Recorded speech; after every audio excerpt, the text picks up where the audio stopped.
things really. It's not a major technique, but it's going to help with things. Okay? Early training, this position initially is about who's having the underhook. Okay? Who's having what? Alright? So from here, I don't want to gift Rob an underhook and to do that because he's got options now. He can start to sit up, he can start to go deep half guard. Okay? Waist, first and foremost, half guard. Cup his head. So he can't take his head underneath it. That takes a lot out of the ability to get a deep half guard and get to the point where they can pivot your weight on them.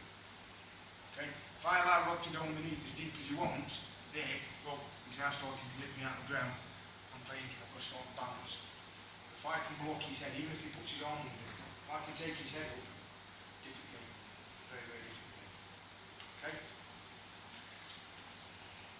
Other things. I'm not a big fan, if he gets an underhook, of this. Okay? Because it can lock you in. Alright? Because if Rob grabs my sleeve, there, I can't have my arm back either. And he's still got an underhook. Okay? If you're quick with it, as soon as you can do it, I appreciate that. Some people work this technique very well. I'm trying to talk more of it in a general way. Alright?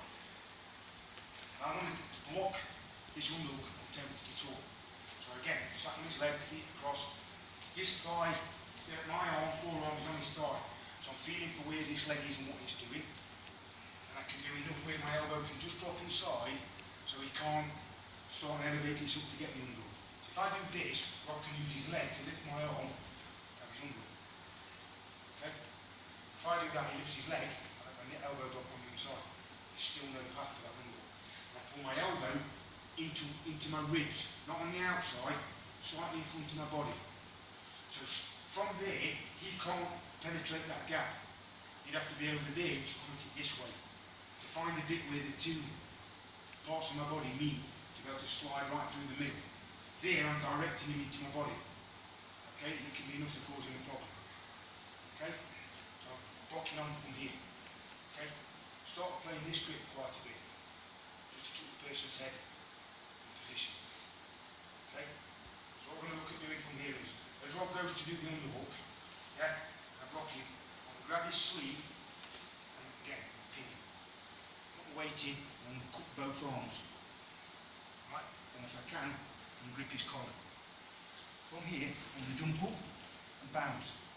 See how it drops his grip? If I can step out, all good. And because I've got both arms, the option to come up is relatively easy.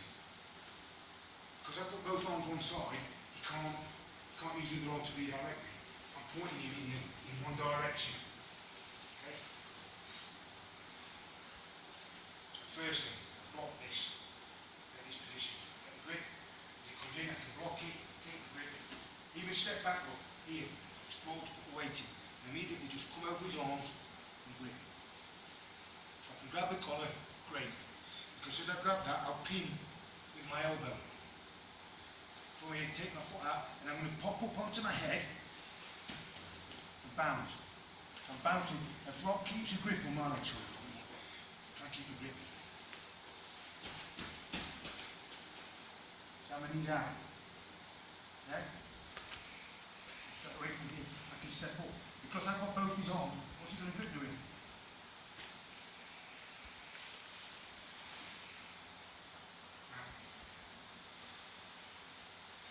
This grip before in different ways of pressure cast. Basically trying to pull the shoulder blades in. Using it for a different purpose this time. Okay, the fact that I'm compressing his elbows together, I'm rounding that off so movement wise is hard to get going. Remember capital I. Shoulders, spine, hips.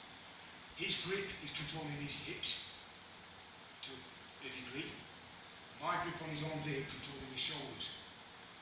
Because he's completely over to one side, it's hard to generate any momentum, any torque effort through his spine to turn me over. Okay? Start position is the same. So even if you just play this game a little bit, not letting the other person have the underhook, it can make a world of difference. And I try to play a similar thing underneath. So I'm not really, I only give the underhook up if I want to give the underhook up, so I can tap the arm, depends on what the objective is. We're in from here. As Rob goes, yeah, look. So I snatch, pin him, look at my grip. I lean into that, put my weight in, come under his arm first. This arm goes over the top, that's a collar. So you can't move your arm much. Yeah. And then I put my toes on the floor up, and I wind this in. I can even just step on his hip, based on my headlock. Stretch him out, pull his elbows up, arm out, shoulder up, arm up. Okay? Pressure. Structure and pressure. Me jumping up like that and bouncing, just illustrate that a bit, right? Without doing this grip. Okay? So grip my leg tight. I'm doing it slightly different, but just illustrate this and a bounce, right? Come. In that position there, if I stand on his leg now, look, I can balance on him here, because I'm going more straight to one side. We can get off this side. I can balance on him because I'm controlling his direction. We're just talking down there about when we're doing that other grip, I don't want to be balanced on a rod where he can still move. That's what we've just done.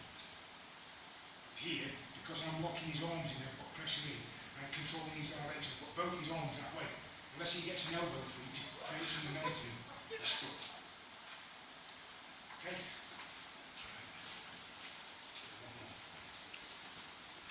Locking grips. Yeah, goes in. Grab your sleeve up. Snatch, and then up.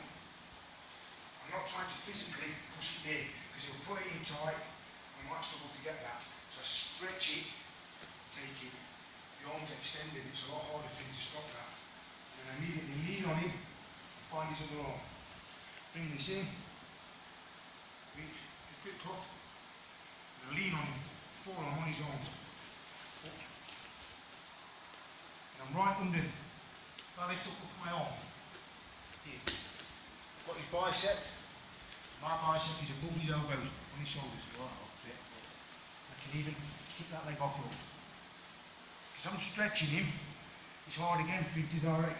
This leg's in his shoulder.